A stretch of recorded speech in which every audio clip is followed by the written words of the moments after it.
Hello నిన్నే ఒకసారి ఆగు.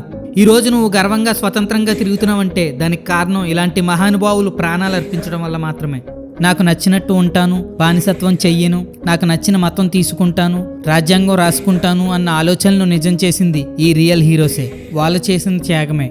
కానీ మనమేం చేస్తున్నాంరా అంటే మన దేశంపై దండయాత్రకు వచ్చిన వాళ్ళ మతాన్నే స్వీకరిస్తున్నాం. మన దేశాన్ని 200 ఏళ్ళుగా బానిసత్వంగా చేసిన వాళ్ళ మతాన్ని స్వీకరించి గొడవలు పెట్టుకుని వీళ్ళ చావుకు అర్థం పర్థం లేకుండా చేస్తున్నాం. వాళ్ళు నీ కోసమే రేపటి తరం బాగుండాలనే ప్రాణాలు కోల్పోయింది. కానీ నువ్వు మతం పేరుతో భరతమాతకు కూడా జై కొట్టలేని దీనస్థితిలో ఉన్నావు. మతం పేరుతో శత్రు దేశానికి జై కొట్టే దౌర్భాగ్య స్థితిలో ఉన్నావు. నువ్వు ఏ మతమైనా కానీ దేశం విషయంలో మాత్రం ఉన్నతంగా ఆలోచించి వాళ్ళ ప్రాణాలకు విలువిచ్చి ఈ దేశానికి జై కొట్టు. ఈ వీడియోలో రియల్ హీరోస్ మాత్రమే చూపించాను, దేశద్రోహుల్ని కాదు. అందుకే వాళ్ళిద్దరూ మిస్ అయ్యారు. ఏ హీరో కరెక్ట్గా సెట్ అయ్యాడో కామెంట్ చేయండి.